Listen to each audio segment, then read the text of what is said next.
everybody. This is Jake Stenziano, host of the Wheelbarrow Profits Podcast, here with my co-host, the multifamily mentor, the coach, the chef, the father of six, the best-selling author, the G-Daddy, Gino Barbaro. Gino, how's it going? Jake, I'm doing good. We've got a great guest on today. I'm going to introduce you to him, but it feels like my kindred spirit. We've got very similar stories. We're going to be bashing the Northeast today, Jake. Let's go. Here we go. So today's guest is Ben Leybovich. Ben is the founder of JustAskBenWhy.com. He was able to utilize the passive income benefits of real estate investing to overcome health issues and set himself on a path to financial freedom. So without further ado, Ben, welcome back to the show. Thank you, gentlemen. 6 children? I almost fell off my chair right now. 6 children? Yes. And they're moving. My wife falls off her chair every day, so don't worry about it. She's Wow, she's a superwoman. 6 children, yes. and you're over here talking to us on a podcast. You should be changing diapers or something. No, Gino does wipe some butt every once in a while, right, Gino? Yeah, she is superwoman. Listen, it's all about getting the team members, right? It's always about getting someone who's smarter and better than you, and that's what I ended up doing, and that's why she's smarter and better than me. She raises my ship, and there we go. You know, that's exactly right. You marry up. That's right. Let's jump into this thing because we were talking off camera. I want to know a lot about your story. You've got a fantastic story where you're from. You went to Lima, Ohio. You were talking about Lima, Ohio like it was Russia, making those comparisons. We got to talk all about that on the podcast where you're transitioning to. Let's jump into this thing. Sure. So yeah, I've been in Arizona for about just under a year, maybe about 10 months. We just picked up and we went. And yeah, you guessed it. Having real estate, having some cash flow certainly affords some locational freedom to be able to say, hey, I'm done here. I want to go over there. That's not the only thing you need, but it certainly helps when you have some cash flow that is not location specific. But yeah, I lived, we came from Russia in 1989. I lived in Columbus. Then I ended up settling in Lima, which was good for me, but it was time to go. And we went. The decision was fairly quick. We just decided we were done, and we picked up, and we went to Arizona. And we have everything we could possibly want. You know, life is about finding your nirvana. And for us, at this stage in life, where we are, what we're doing is nirvana. It's fantastic. What was a straw that broke the camel's back for you? Because I have to tell you mine, but you tell me yours first. Sure. Well, okay, for me it was the snow. Dude. I grew up in Russia. So snow and I have a very intimate relationship. And then I lived in Ohio. And in Ohio, it's even worse because it's not just snow, it's dirty snow. Because you're talking a lot of industry, okay? So snow isn't white; it's off-white color, okay? But I, more than anything else, I wanted, and my wife wanted, more educational opportunity for our children, better educational and more educational opportunity for our children, and so we kind of took, I would say, almost a year off. About 2 years ago, and we traveled to a lot of places. We went and visited a lot of friends. We went to Atlanta. And of course, you know, it's like a matrix. You know, you have to synthesize many different things. I wanted a growth market where real estate was something viable still in this cycle. I wanted education for my kids. I myself wanted to be looking at palm trees because I've never had an opportunity to live in a place where the blue skies and the sunshine and the palm trees and the pool year round and all that kind of stuff. I wanted that for myself. That's got nothing to do with anything else. I wanted it for myself. So you couple all that together, and we went to places like Atlanta, like Charlotte, North Carolina, like Raleigh, North Carolina, other places. And the only place that really came close was Charlotte. And then I remember when that happened, I sat down one day and I thought, why do you like Charlotte? You know, they're taking care of their infrastructure. They're widening their roads. The blacktops look a little blacker than you're used to seeing in the Midwest. The buildings look a little newer. It's, the roads are a little wider. What are they doing? It's the banking. There's a lot of banking. What are they doing? They're preparing themselves for some kind of pop. It was apparent. So it was probably best of breed in the Midwest, as far as I could tell. And, of course, the research triangle, the Durham, Raleigh, all that stuff. Educational opportunities are plentiful out there. But when I sat down to think about it, I liked it because it looked like Phoenix. That's why I liked it. I realized at the end of the day, I liked Charlotte. And I didn't like Raleigh, but I liked Charlotte. But the reason I like it is because it kind of tried to be the next Phoenix, I think, in my opinion. At least it looked that way to me. So then I thought, why bother moving to a place that wants to be like something else? Just move to a place that is that something else. And, of course, Charlotte still kind of looks like Midwest. And then besides that is the fact that Basis charter schools, which are nationally ranked as probably, well, not probably, the rankings just came out. They've got 5 schools in the top 10 in the country, and they've got 4 in the top 5. So that's a Basis school system that goes all the way from kindergarten to all the way to high school. And it's fantastic, and we applied, and it took a while for the kids to be accepted. But as soon as we got the letters that the kids were accepted, we just packed the Tesla up, and we went. And then I had my my property manager, my guy that takes care of my property in Lima, take a truck, put my other car in the back of the truck, get all of our stuff out of the house, and bring it to us a month after the fact, once we were already Who's here. tending to the ship? It's fine. He was only gone for about a week. What's going to happen? They were all standing upright when we got back. Let me ask an important real estate question before I get into how you got into real estate, and I want to talk about your book and all. Talk about the differences between how you see the Midwest, the demographics, the, I guess, job growth, population growth, as opposed to where you're going. You're actually going to an emerging market. So can you just define the total differences between those two markets? Because this is important for real estate investors. Well, so, there are the numbers, and then there's the liberal arts kind of view of what it, quote unquote, feels like to be, in these places. Of course, demographically, if you look, you're looking at growth. You're looking at population growth. You're looking at such dynamics as vacations, as retirement, draws. What is it there that is nice for people enough for them to make a conscious effort to be there? And there's nothing much in the Midwest. I mean, there are a few markets. Columbus, Ohio is a very strong market. Of course, that's where the government is, Ohio government. And so it's kind of natural that, that place is probably going to be better off than most others. You've got Indianapolis. You've got Charlotte. So we can take Midwest as a whole, or we can take individual markets here and there.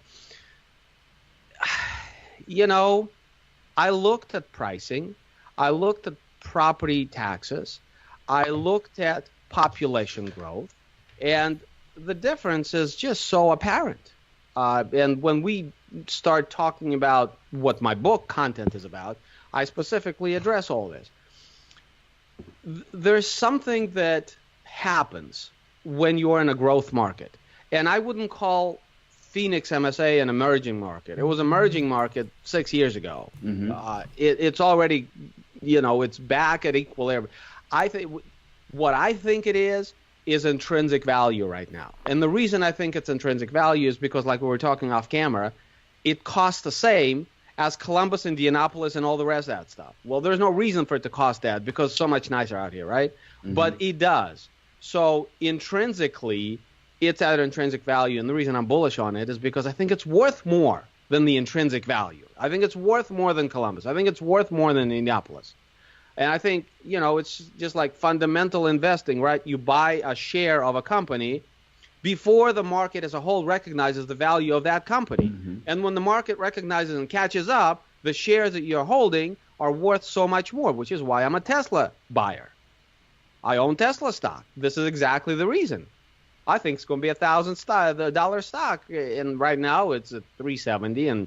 And, 6 months ago it was $200, whatever it is, right?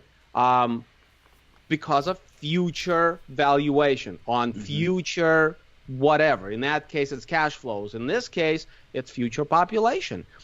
People are moving here in droves. I remember driving here, and for every truck leaving, like U-Haul, you got 10 trucks coming in. It was so self-evident what the dynamic was in Phoenix MSA. So let me ask you about the Phoenix market specifically. Is there any fear for you, because I don't know the market that well, if there's no barriers to entry, if there's a low barrier to entry, are you afraid that there's going to be too much supply coming into the market as far as house building and expanding, and the demand might not keep up? Or is the demand that great where the supply will not overtake it? Yeah, I don't have a crystal ball, but I can tell you that 1.9% population growth year over year, which is what it was in 2015, and the census came out now, and I'm not sure what it was, but it was the highest in the nation, again, second year in a row. You know, once you wrap your head around what it's like, 2 more people for every 100 people that are already here coming in, that's not growth. That's ridiculous, explosive something, okay? Cost of building is what it is. There's no magic to that, okay? We know what that is. There's building going out here like you wouldn't believe. Of course, there also is in the Midwest. If you look at Indianapolis, if you look at Columbus, Ohio, there's building everywhere. But they're charging the same thing as they're charging over here. And you got to ask yourself, why? Why are people paying that? You know why? I don't want to scrape my windows in the winter. That's right. I don't. They're used to that, because I live in New York, and I get the same thing. People look at me. I'm leaving next week. They're looking at me as if I'm the craziest person on the planet, that people that know me. Why would you want to live here? Now, if I tell you my property taxes, you'll say, okay, I'm packing my bags tomorrow. But the mindset is people are afraid. They think to try something different. See, me and you are around the same age. We're at the point in our lives where we're like, listen, there's something more to life than just punching a clock. I want to see sunshine. I want to see the sand. I want to experience something differently. I want to meet new friends. I want to get out of my comfort zone a little bit. Hence, we're on the podcast. You're tired of Jake, huh? Dude, I'm in Tennessee, guys. I've already done all this, and I've already reaped all the benefits. So I'm sitting here looking at the lake right now, and you guys are like talking about it's just happening. So I'm good. I'm sitting looking at the desert. He's looking at the lake. What the hell are you doing in New York? I'm leaving. So I'm trying to get people motivated on this podcast to actually think outside the box and reevaluate your life. And really, the reason why all 3 of us can do this is because of real estate. And how did you get into real estate? How did you actually get into it? Why did you get into it? And how did you take that leap of faith? Okay, so I mean, my story is pretty well known. So let's go through it really, really quick, because I really want to get to the book, because I'm really excited about it.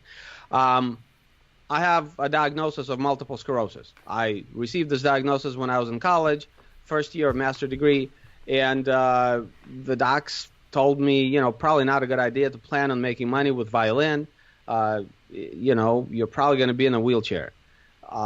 So, I started kind of looking around and realizing that I needed to make money passively somehow, one way or the other. And real estate was it, because I didn't have the brain power to be the next, Zuckerberg. I didn't have, the capacity, the connections, the whatever to start a brick and mortar business. So real estate was it, and then combined with the fact that, if you know what you're doing, you don't need the money, which I didn't have, so it's a good thing. So real estate was it. That's great. So, I mean, how did you actually get into the education space? Because you're really huge on Bigger Pockets. And how did you come up with the idea for this book that you've written right now? Well, the education space, as to why I educate, is obviously because I'm not alone in the circumstances that I found myself in. So everybody has a different purpose in life. It's like that, that book. What's his name? Definite purpose. Okay, mine is to teach. I used to teach violin. I teach real estate now. I get off on teaching. It's what makes me happy. My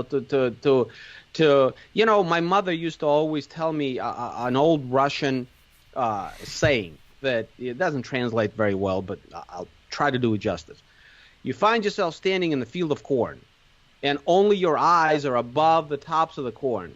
and you're looking around, and in your ears you're hearing bells, so you know there's a church somewhere, and you keep looking 360 and you don't see the church, but you know it's there because you hear the bells, but you can't see it.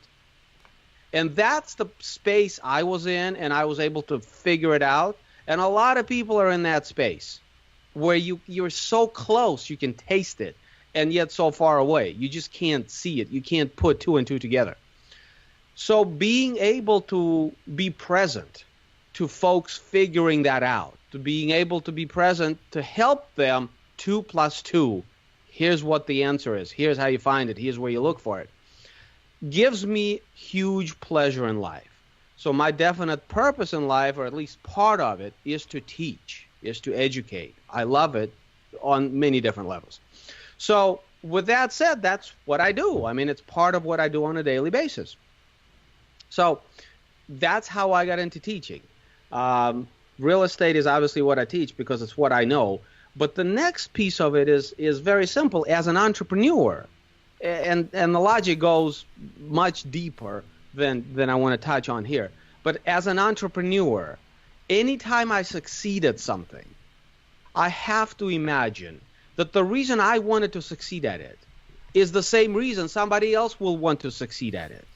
And so what I should do is, once I succeed or fail at something, I should teach why I succeeded at it or failed, because it's going to shorten people's learning curves. It's going to enable them to find their own path that much quicker.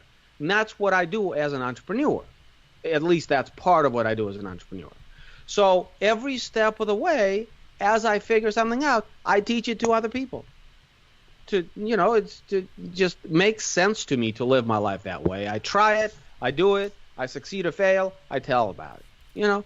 That's what it is. And this is what this latest book is about. This is my next attempt to teach a strategy which I think is one of the most, if not the most valuable and viable in this cycle, anywhere, for anybody really, but especially new players.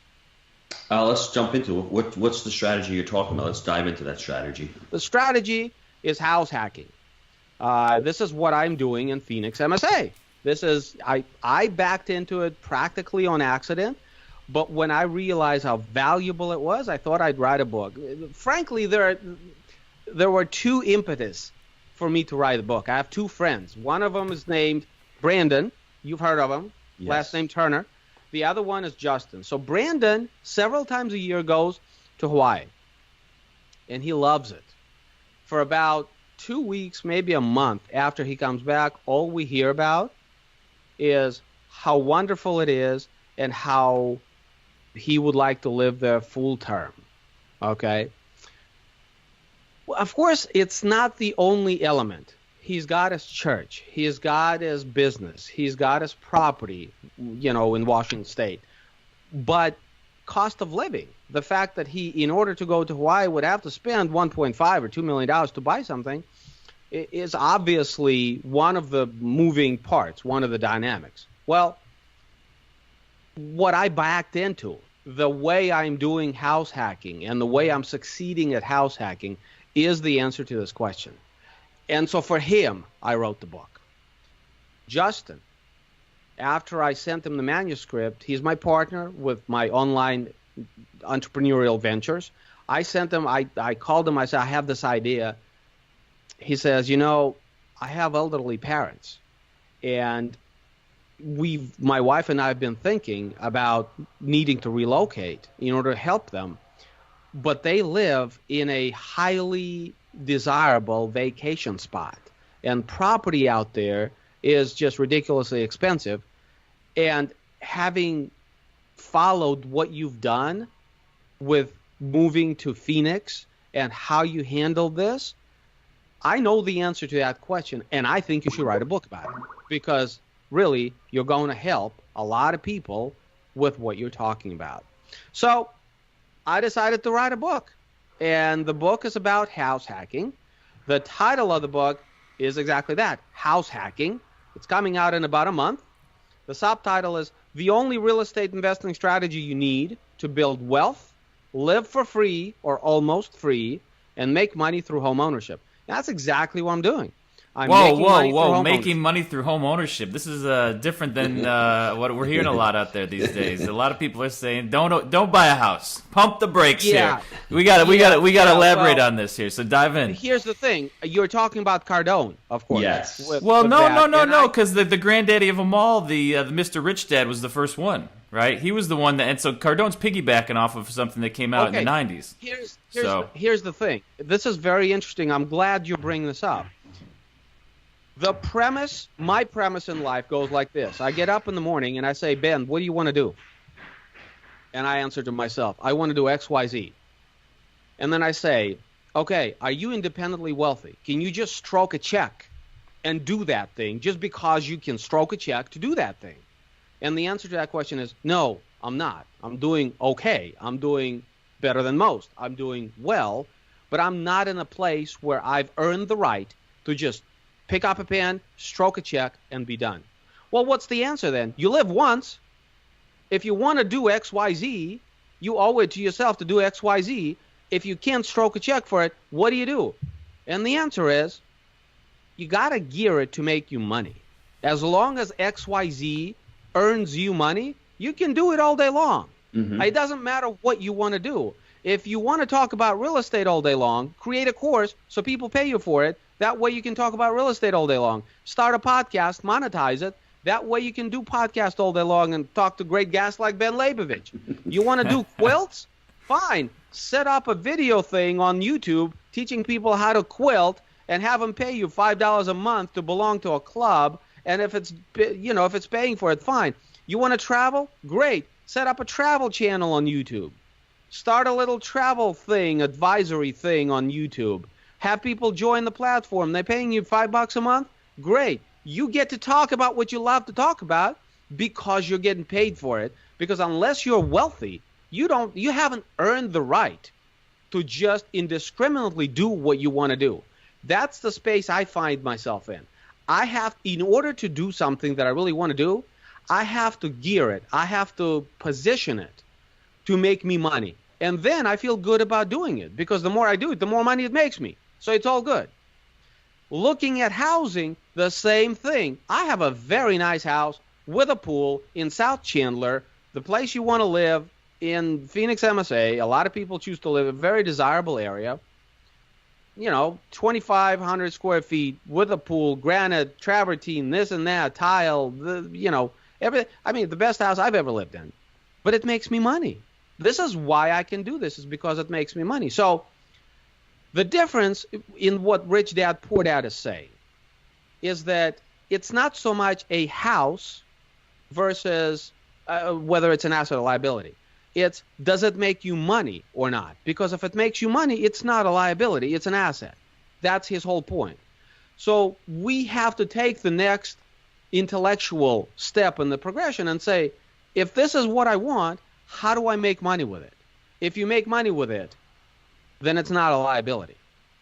So how are you making money with it? The same thing. Cardone is talking about, listen, you have to be able to move around. And I published an article on Bigger Pockets, or several articles on Bigger Pockets, in response to that Cardone thing where he talks about, don't buy a house. It's stupid. It ties you down to one location. You have to be able to move around. You have to be able to follow opportunity. As a young person today, this is what the economic environment is like. Well, he's right. And I told him he's right. On his show, I told him he's right. But I'm doing something different. My thing is making me money. So if I want to leave it, it's still making me money. It's not tying me down. It's making me money. And it's in a place that's appreciating, and that's beside the point. It's making me cash flow. That's the whole thing. The cash flow buys us flexibility. The cash flow buys us locational independence and locational freedom. So when I say don't buy a house, that's exactly what I say. Don't buy a house where you're paying the mortgage, you're paying the property taxes, you're paying the maintenance and upkeep, you're paying all that. That's a liability. Maybe don't do that. But, when I am big, when I grow up, and I can just indiscriminately stroke a check, maybe I'll rent. Maybe I will have a mansion over here for 6 months on the beach, And then I want to go into the mountains, into a different mansion for the next 6 months. And then I haven't earned the right to do that.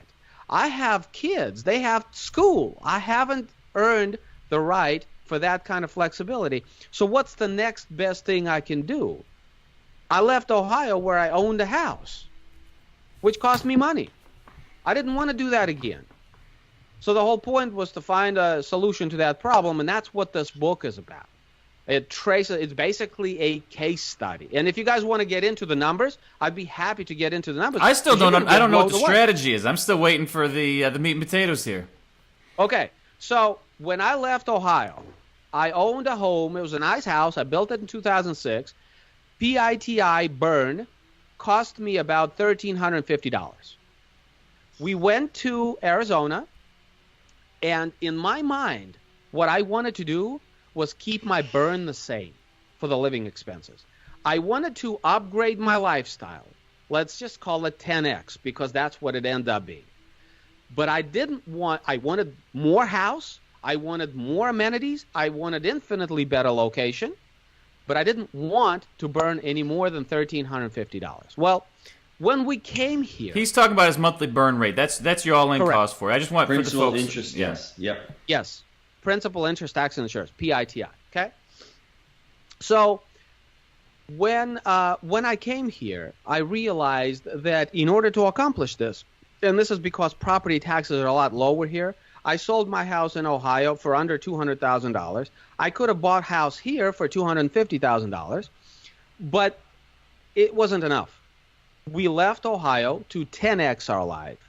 And $250,000 house 10 months ago in Chandler would have been a good house. But I wanted more. Because, again, we lived once. I wanted more.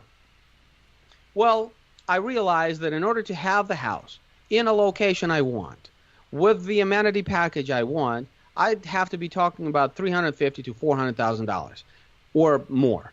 Okay? That's what I would have had to be talking about. Well, if you work the numbers backwards, there's no way I was going to handle that with $1,350 of burn on PITI. So then it became evident that I had to subsidize a portion of this PITI with some kind of income. So then I started asking myself, well, do I look for some investment property first, generate some cash flow, then bridge that cash flow into the primary so that, my tenants over there are paying for my primary over here, that kind of thing. Or do I buy a duplex and do a traditional house hack, live on the one side and have tenants on the other side? The problem with the first was that I'm a no money down guy. I always try to put as little money down as possible on everything I do. As a primary owner, primary occupant, if I am buying a property, let's say a duplex, okay, I can get in with a whole lot less money down than if I'm buying it as an investment property. As an investment property, I'm pretty much boxed into 25% down, which is okay, but if I can do 5, why do 25, okay? So on that end, buying investment property just kind of didn't end up appealing very much. Now, the duplex situation or a triplex or whatever, if I could find something in the location I wanted and something quality construction like I wanted, because, again, we didn't come out here to compress our lifestyle. We came out here to 10x our lifestyle. Okay, and I wasn't going to compromise on that. Yes, it was a monetary thing, but I needed to synergize that with the fact that I want a certain lifestyle for my family, and I'm just not going to do it any other way. Okay, so there were no duplexes or triplexes, that are close enough to kids' school, that are in a location that I wanted, that value would support a rehab like I wanted. It wasn't possible. It wasn't there. I could do it, but again, I would have to compromise on everything I came for, and that wasn't the point. What I did find here is something they call multi-generational living. So if you look at Phoenix, and you look at population, and you look at why people come here, they come for 2 reasons. Well, they come for many reasons: vacation, retirement, jobs, all of that. But when you combine jobs and retirement, what you get is, hey, here's a family, young family coming. My father is dead. My mother is coming with me. She needs her quarters. They probably need to be separate. She needs her own bathroom, this and that and the other, okay? So builders build floor plans, layouts that are conducive to this they call multi-generational style living, multi-generation floor plans. So what this looks like is you have a main house, 3 bedrooms, 2 baths, 4 bedrooms, 2.5 baths, 3, whatever. And then you have an attached mother-in-law suite with its own entrance, with its own bathroom, with its own closet, that kind of thing, okay? When I realized this, I realized that this is the deal. This is the way to go, because that mother-in-law suite, they call it casita over here, that mother-in-law suite is essentially a rental. Now, we're going to discuss in a bit what kind of rental, but basically it's a rental. And it buys me a primary, like a real house, a real primary, with the main house being a real main house. It's not a duplex. I'm not sharing walls with tenants. I'm not, it's not, there's no compromise there. It's a bona fide, high-end residence is what it buys. So it's not connected to your house. Well, that's the most interesting thing. The way that my house is laid out is like a horseshoe. And on one side, you have the primary, and then you have a courtyard that's about 25 feet in between, and then you have a mother-in-law on the other side. Sweet. That's awesome. Okay? Dr. Neshy all day long, Gino. This is the Dr. Neshy awesome strategy. I like this. Okay, so let me tell you the numbers, because this is going to blow your freaking mind. If you're moving and you're moving to a nice place, this is the way to do it. All right, so I have this house. This casita is 234 square feet. That's it, with an attached bathroom and a walk-in closet. So I open the walls, I take the doors off the closet, I make a little kitchenette in the casita, okay, with a little, and under-the-counter fridge. You put a little sink in it, one of those little stainless steel deals. I put granite countertop on the, on the kitchenette in the bathroom. I do travertine in the shower. And then my wife and I start thinking, we're like 10, 12 minutes from Intel. There's all kinds of travel. We're in the heart of vacation Mecca. I smell Airbnb are coming here, Gino. I put this thing on Airbnb and VRBO. Okay.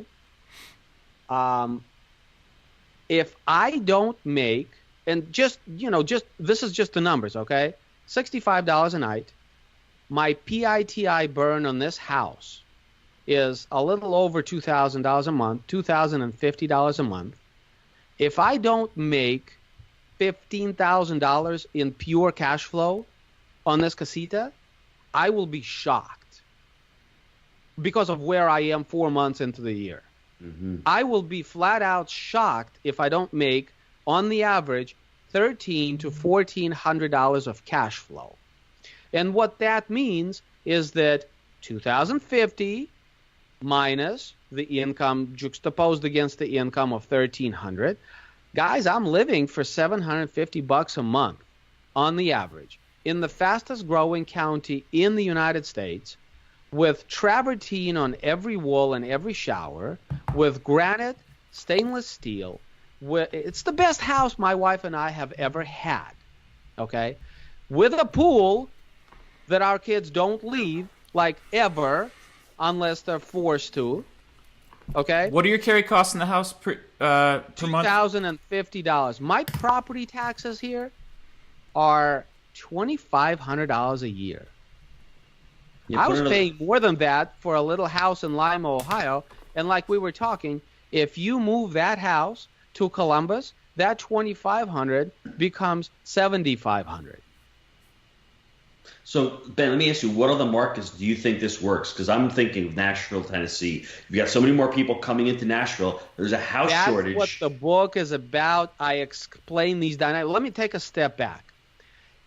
So I've basically compressed my expenses. I went from paying $1,350 in Lima for a house half the size in Lima to paying essentially $750 or less for a house twice as much, basically, in Chandler, Arizona, Phoenix, MSA.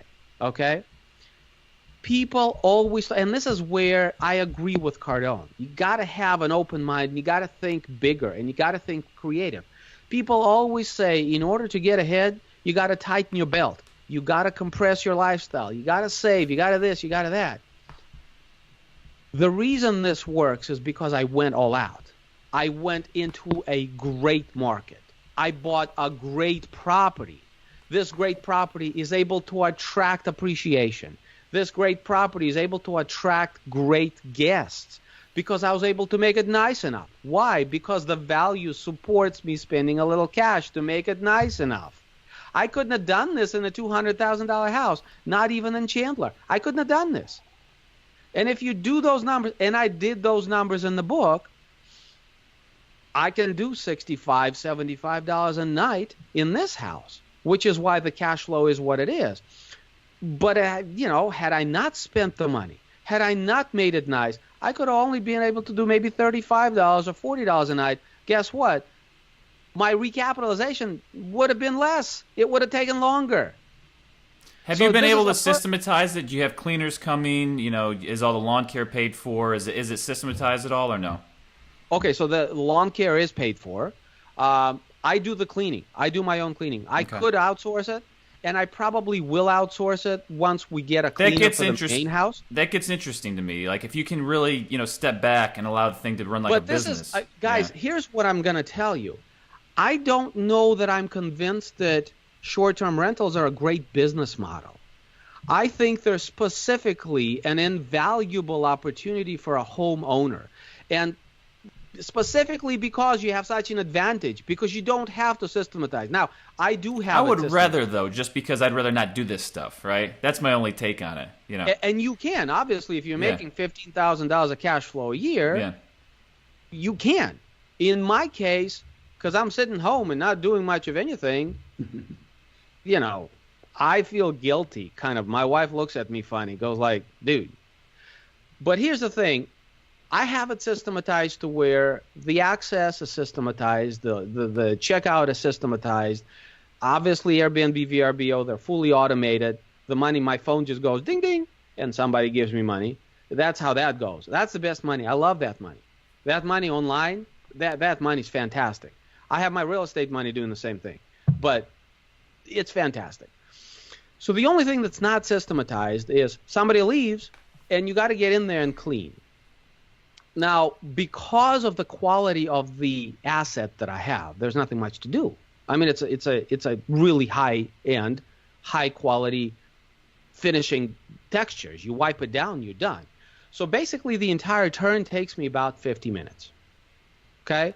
So you got to pull the sheets, you got to replace the sheets. Now, you do have to wash the sheets that you're pulling down, and the machines take what they take, and then you got to fold them. But the actual hands-on, here I'm walking in the room, I have to empty it out, then I have to bring stuff in. Obviously, I bought 2 sets of everything, so I don't have to wait for the machine to finish doing its thing. I pull the thing apart, I put it together, a little wipe down, disinfect, and it takes me 50 minutes to do the entire thing. Okay? Now, if I am making a lot of money in a month, for instance, and I should take a step back. A couple of weeks ago, a little old lady from someplace where it snows really hard, booked an entire month and paid about $2,000. So she's going to be here staying in this casita for the entire month, okay? Typically, though, in a month where I'm making that much money, $1,500, $1,600, $1,800, that's because I've got 4 to 6 people coming in and out, okay? So you have turns. But I'm making, $1,700 for, turning the casita 4 to 6 times at 50 minutes a pop. No, it's not bad money. I just, to systematize it even more. What's the cost to, what's your cleaning cost if you do put a cleaner in there? What are they charging? The cleaning cost is not so much of an issue. It's the flexibility that's the issue, because people are flying in and they're saying, hey, can I check in this and that? Can I, in order to be accommodating, you really have to be kind of a little flexible. As a homeowner, I can be. It doesn't bother me. But to be able to call somebody up and say, hey, I need you here like now. You can pay extra for that, and I just don't feel like taking a hit on that. Yeah, you got to get your kids to do it. I was just about to say, the children, you get teenagers, you pay them $15 an hour, $20 an hour. This is the great thing. And they teach them the value of money. That's their rent. They clean in. So for one reason, I've been doing this for 4 months. I needed to do it myself to understand the dynamics of what it takes, so that when I outsource it, I know exactly what I'm asking for and how much I need to be paying for it. Okay? So, but as I'm doing it, yes, I hate trading money for hours. I do, and you all do, and we all do. We all get it. I get it. But I've just not felt yet the need to be able to outsource it. I mean, it almost feels wrong to me. It's like I grew up in Europe, and you go to Belgium, and you stay in these little houses that people run, bed and breakfasts in Europe, throughout France and Italy and countryside and Belgium and all that. Kind of like it's kind of sexy, there's a little bit of romance to this. Mm-hmm. I don't know why it's taken so long to come to America. Probably because financing of property is so easily done in America that people haven't had a need to generate extra income. In Europe, you're putting down 50% and you're not getting 4% amortized over 30 years. So in order to be a homeowner, you kind of do have a lot of times to run a bed and breakfast or something to supplement your income. So Ben, would this work if, let's say you want to buy a house in Chandler, you buy the house, could you rent out the house and the casita? And let's say you want to be a cap appreciation guy and say 3 years, this house I bought for $300. It's going to be worth $400 3 years from now. Let me at least get a little print. You could probably cash flow with that little asset, and 3 years from now, is that well, if you had two rentals based on his numbers, you could cash flow and put people, workers in there. Yeah. I thought about this, and here's the problem. You asked me where you should go, like what markets at work. Yes. I think any place people want to retire, any place people want a vacation. And it's not specifically because of Airbnb, but it's because if there's organic demand where people don't have to be there, but they want to be there, there's enough intrinsic value in that location, you're basically buying into appreciation. It might go like this, but if intrinsically the location is sexy, and people always have been and always will be attracted to it, you essentially have retirement, vacation, and employment. In Chandler, I have all three, which is why I'm here. So the other thing that's great about what you're doing is I have a big family. So every time I need to go to a hotel, it's $300 a night. So I'm a huge Airbnb and VRBO guy. So for what you're doing, for $65 a night, that hotel room, smelly, crappy, dirty, loud, is probably $95 to $100 a night, correct? So let me take us back then into regulatory issues, because it's not like there's not regulatory issues. A lot of municipalities are struggling with what to do with Airbnbs. People are saying that landlords, by taking things off of market, long-term market, and doing Airbnb, they're inflating the rental prices in long-term markets. People are saying all kinds of things. Just to give you an example, the governor in Arizona, about, 9 months ago now, probably right around there, passed a law, basically an ordinance, that prohibits municipalities from discriminating against Airbnb. Period. Mm-hmm. Okay? Welcome to a conservative state. Okay? That's right. Where do you go? Okay. Now, having said that, there's HOAs, and HOAs aren't government entities. And HOAs have their own sets of guidelines and things like that. So is there regulatory risk? Yeah. But here's the deal. Property has gotten so expensive that home ownership is right now at the lowest rate we've seen in probably 45 years. I mean, literally, we're at 62-something%. We haven't been lower at the rate of property ownership in forever. And a lot of it has to do with the fact that property values have now outpaced income growth by quite a clip. And people can't afford to buy this. So while some people want to make an argument that doing an Airbnb rental in your house somehow artificially inflates rental rates. On the other hand, if American dream is a function of home ownership, I'm not standing on a corner asking for money. I'm being entrepreneurial. I'm willing I'm not trying to get in the way of the market either. Let the market sort it out. That's exactly it. But you understand who is having that conversation at the governmental level. Well, the hotel lobbies. Yes. That's right. So the only lobby who didn't sign on to this ordinance that they passed in Arizona was, guess what? Is that shocking? No. No. Okay? So I just feel like this is so permeated our lifestyle at this point. The short-term. Now, again, maybe you can make a case that if a guy owns 5 condos and runs them full-time as Airbnb, he's competing with a hotel. I'm not that guy. Who cares if he's competing with the hotel, though?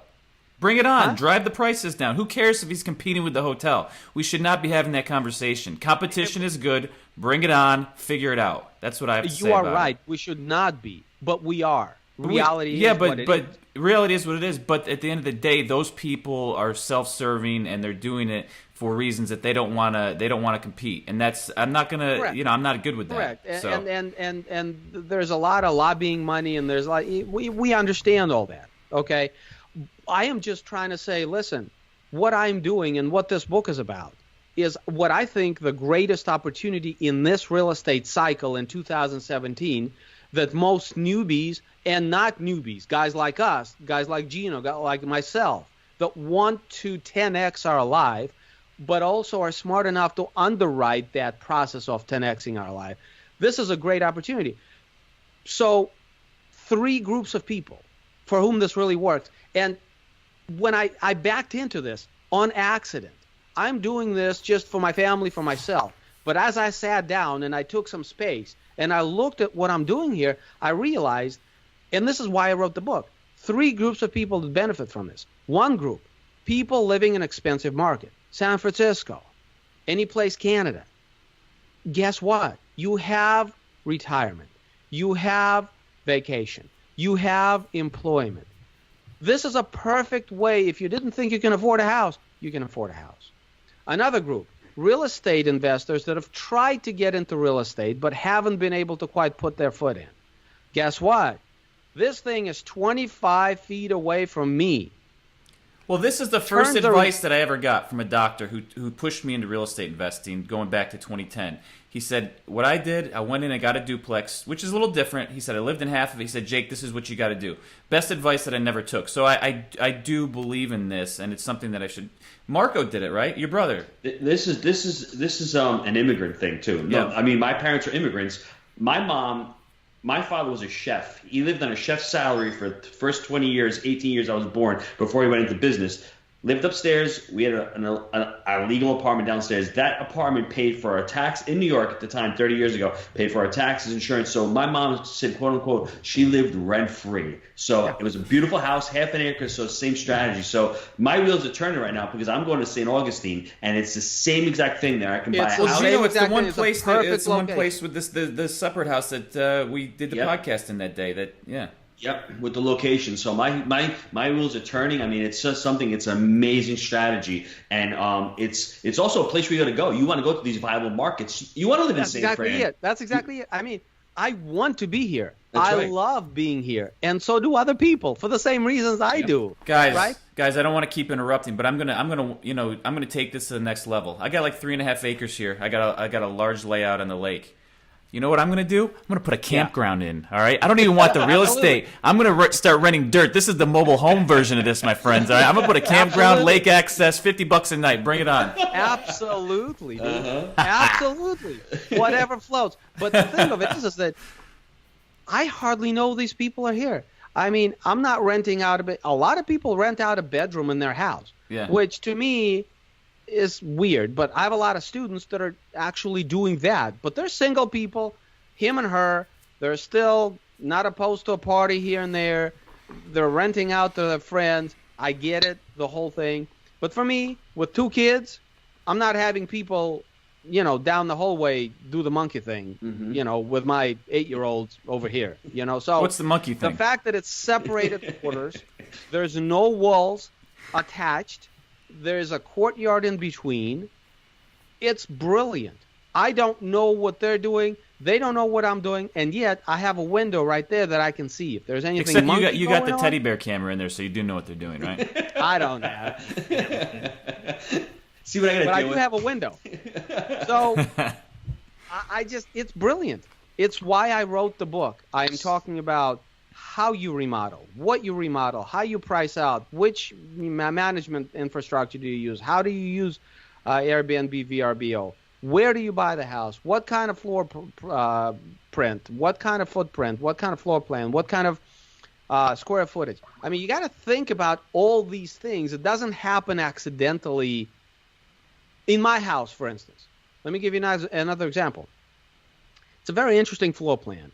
Not only do I have a casita, but above the garage, which is where I am now, the entire footprint of the garage is one big room. Okay? It's detached from the house. It's a perfect office/podcast.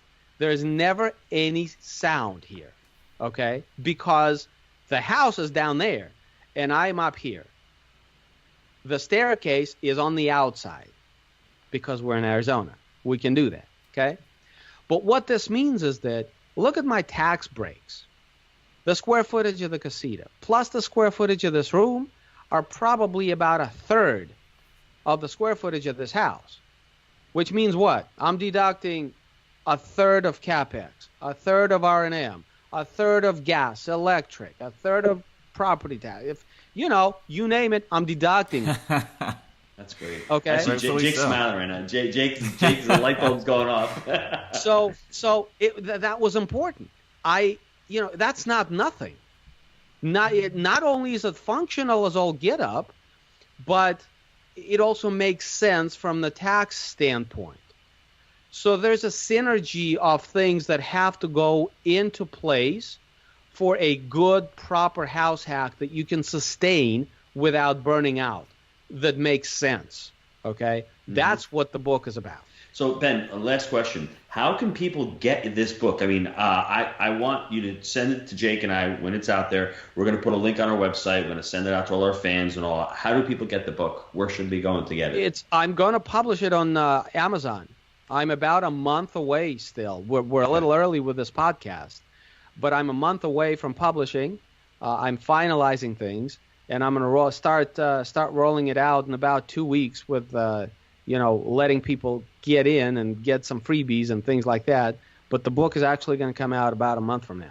See, what I like about the strategy, Jake, this is, I guess, one of my last points. I love this because you can actually stabilize your life, get your burn rate as low as you can, and then all of a sudden, once you have that freedom to think about other ideas and other stuff, you can really start worrying about the rest of your life and not worrying about paying the mortgage. And that's exactly right. Huge relief for people. That's exactly right. For guys like us, guys that agree with Cardone on a level that says we only live once and we need to live, quote unquote, live, okay? The scariest thing about living on your terms is the cost of living. And taxes and real estate are the two things that are probably the biggest expenses in our lives. The mortgage, the primary residence, the property taxes, and the income tax. And the wife. Well, this strategy basically nullifies the real estate burn, which makes locational freedom possible. That's without really any sweat. I like it. Like I said, this is Dr. Neshi going back in the day. It's good time-tested advice. So, but it's like, here's another thing. Here's another component: velocity of money. Why am I making so much more? I mean, on a long-term rent, I could rent it long-term, probably $500 or $600. Airbnb, I'm getting twice to 3 times as much. Why? Velocity of money. I'd say we all times. know about velocity of money. Times. Yeah, definitely. Okay. it's basically, look, the lady that my principal and interest is $1,708. In February, she's paying for it 100%. You give her a fist bump as she's coming in? Yeah. Like hey, that. baby. And this happens, I would say, 8 months out of the year, I'm looking at least $1,500, $1,600. And, in the summertime, when it gets to be 114 degrees out here, you would think everything stops. Dude, I lowered my rates, but I'm booked. I'm booked for the entire June. That's great. So that means you shouldn't be lowering then. The demand's there. Crank it back up, baby. Come on. Well, the demand, yeah, and I cranked it back up, actually. Yesterday, we changed it. So Ben, I'm glad we did this podcast because I want people to see that if they're sick and tired of where they live and they want to move, start looking at cities where you want to go to. Don't think about. Let's say you want to go to San Fran and you can't afford it, or you want to go to St. Augustine where I am, or you want to go to Nashville, you can't afford it. Buy the book, think of the strategy, stop wasting time, stop being afraid, and plan accordingly. So I'm really glad that we had this podcast today. And that's one group of people. And the other group of people, look, I know it's sexy to listen about buying 100 units and syndicating 100 units, but let's face it, most people aren't going to syndicate 100 units. Worry about underwriting your mortgage.